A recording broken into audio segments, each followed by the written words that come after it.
Caminho de vida e morte.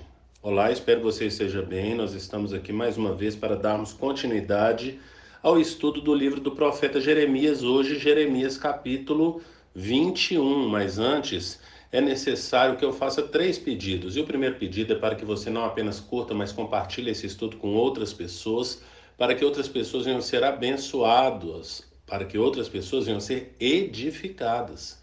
O segundo pedido é para que você adquira a Bíblia 365, porque através dela você vai ler um trecho do Antigo Testamento, um trecho do Novo Testamento, um trecho de Salmos e um trecho de Provérbios. Como tenho dito, o ano novo chegou. Então é a oportunidade que nós temos de lermos a Bíblia toda em um ano. Aceite esse desafio, porque certamente você será abençoado. E o terceiro pedido é para que você participe de pelo menos um dos estudos que nós disponibilizamos ali na igreja.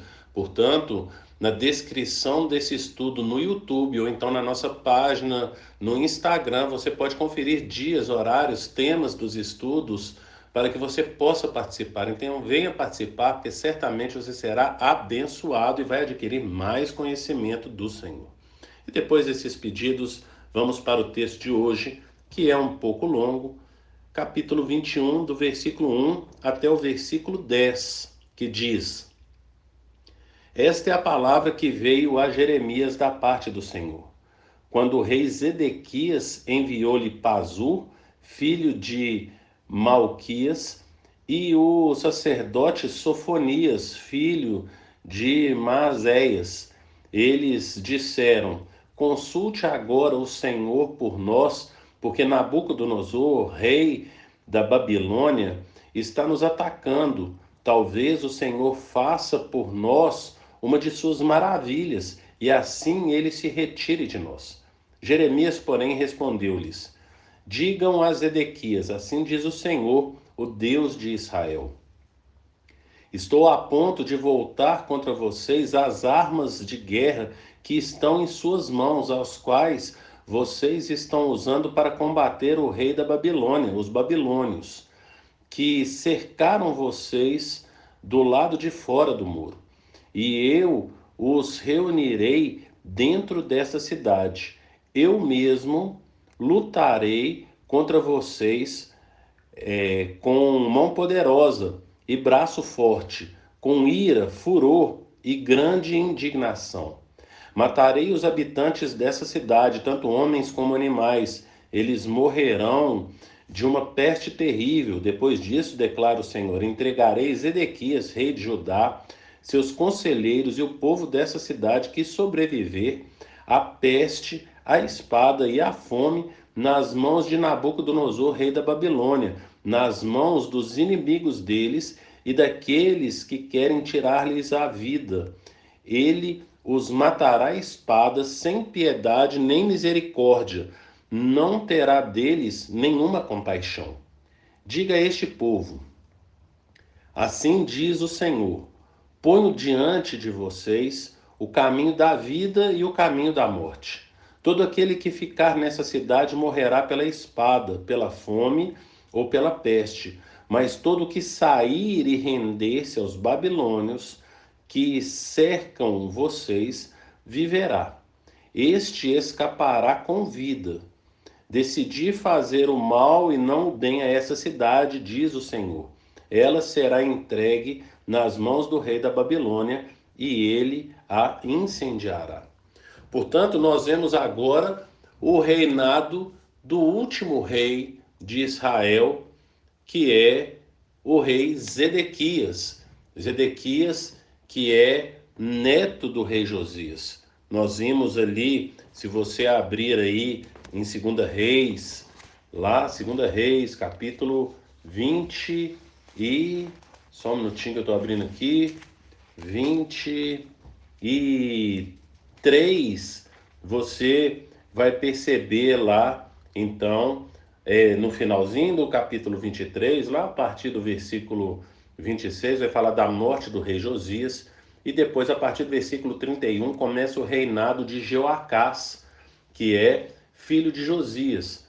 Depois ele é substituído por Jeoaquim, outro filho de Josias, e depois Joaquim, outro filho de Josias. Você pode conferir lá em 1 Crônicas, capítulo 3, você vai ver ali os descendentes, os reis de Judá. Capítulo 3 vem os filhos de Davi, né? No capítulo 3, versículo 1. A partir do versículo 10 vem os reis de Judá.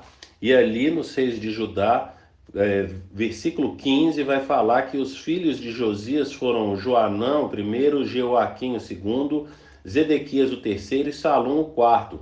Os sucessores de Joaquim foram Joaquim e Zedequias. Portanto, aí Zedequias sendo neto de Josias, o último rei que reinou. E no capítulo 25 de 2 Reis, nós vamos perceber ali então que o rei Zedequias se rebelou contra a Babilônia. E nesse caso da profecia de Jeremias, o contexto era esse. O rei Zedequias reinou do ano 597 antes de Cristo até o ano 586 antes de Cristo. Ele reinou 11 anos. Se você ler aqui em 2 Reis, capítulo 24, versículo 18, fala que Zedequias tinha 21 anos de idade quando começou a reinar e reinou 11 anos em Jerusalém. Portanto, foi nesse período, então, que veio essa profecia de Jeremias para o rei Zedequias. Portanto, nós vimos aí o rei de Zedequias. Versículo 1 fala que essa palavra veio a Jeremias da parte do Senhor, quando o rei Zedequias enviou-lhe Pazur, filho de Malquias.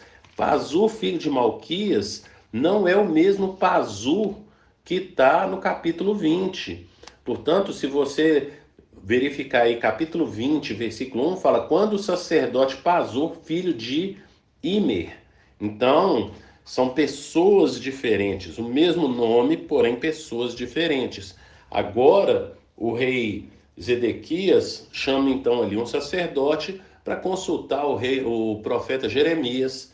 Então o rei manda ali as pessoas que apoiavam ali o seu governo, os sacerdotes, para buscarem uma palavra da parte do Senhor, e também Sofonias, que não é o profeta Sofonias. Então não confunda esse Sofonias sacerdote com Sofonias, o profeta, dos profetas menores aqui da Bíblia. Portanto, o rei parece interessado em buscar a vontade do Senhor, mas é só uma aparência.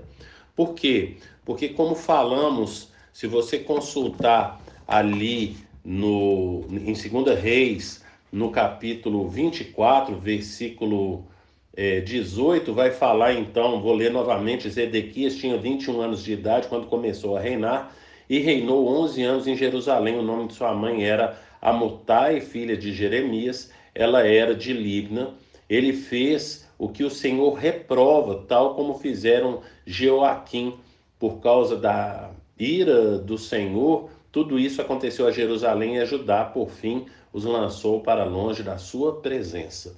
Portanto, aqui no livro de Reis vai falar que o rei Zedequias fez aquilo que não agradava ao Senhor. Então, por isso que eu tenho falado que parecia que ele tinha interesse em saber qual era a vontade de Deus, mas não era esse o desejo dele. O Senhor já vinha falando através do profeta Jeremias, e nós vimos aqui até o capítulo 20 ontem, a respeito das palavras, das profecias do profeta com relação à situação de Judá, Jerusalém, Reino do Sul. Portanto, era necessário que eles se voltassem para o Senhor. Nós vimos aqui também no capítulo 19 que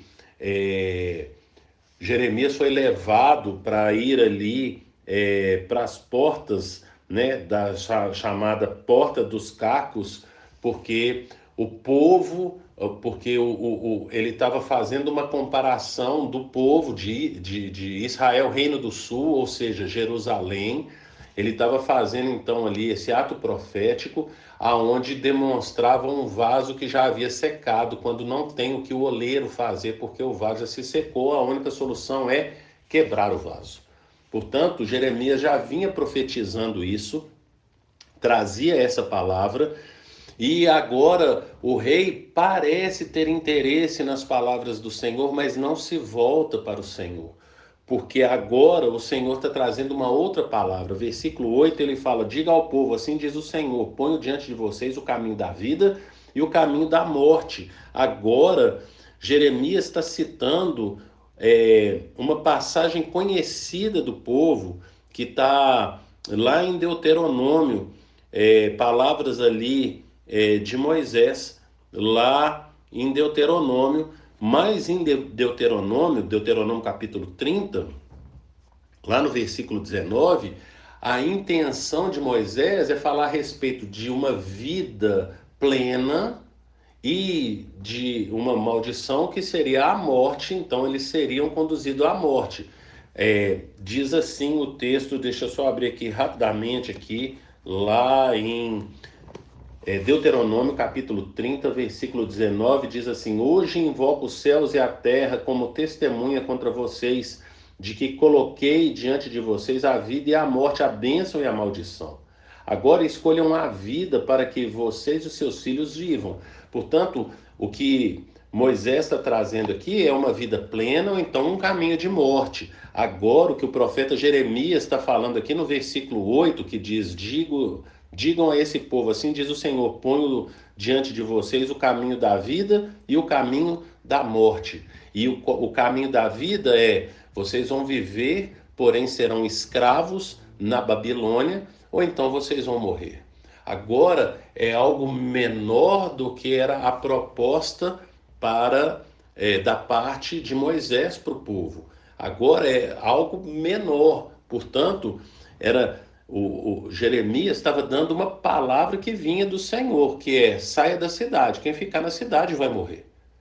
E o que o povo vai fazer? Como eu falei, quando você lê lá em segunda Reis, capítulo 25, você vai ver ali que o povo, então, que Zedequias vai se rebelar contra a Babilônia. Babilônia vai fazer um cerco, e aí no ano 586 a.C., Babilônia vai entrar em Jerusalém e vai destruir o templo, vai destruir os muros, vai destruir toda a cidade, quem está dentro da cidade, todo mundo vai morrer. Então dê uma lidinha aí em 2 Reis, capítulo 25, para entender melhor aí essa história. E como a gente sempre gosta de fazer, é necessário a gente trazer essas palavras para os nossos dias. O Senhor sempre coloca diante de nós a vida e a morte, a bênção e a maldição. E sempre fala para a gente escolher a vida.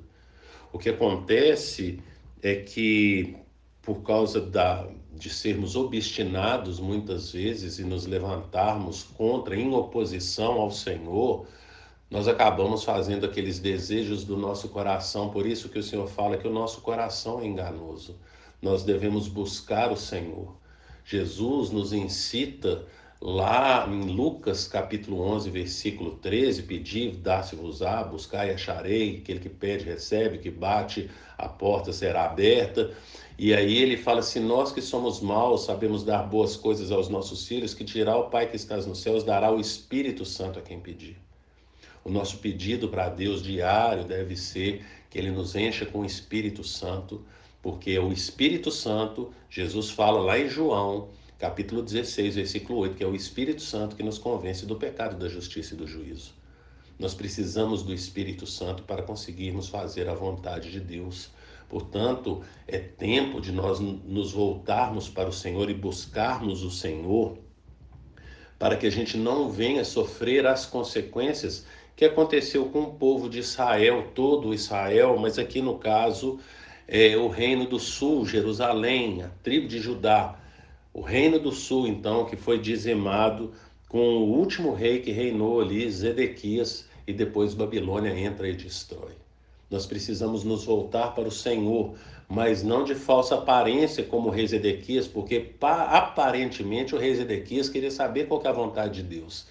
E Deus sempre fala: arrependei-vos e convertei-vos. Se você olhar lá em Deuteronômio, capítulo 30, o título do capítulo 30 é Misericórdia para quem se arrepende. Portanto, há misericórdia da parte de Deus para quem se arrepende. E nós precisamos buscar, então, esse arrependimento nas nossas vidas, confessar os nossos pecados, abandonar os nossos pecados, nos voltarmos para o Senhor, para que a gente venha ter vida, como disse Jesus, vida em abundância. Pense nisso e que o Senhor te abençoe.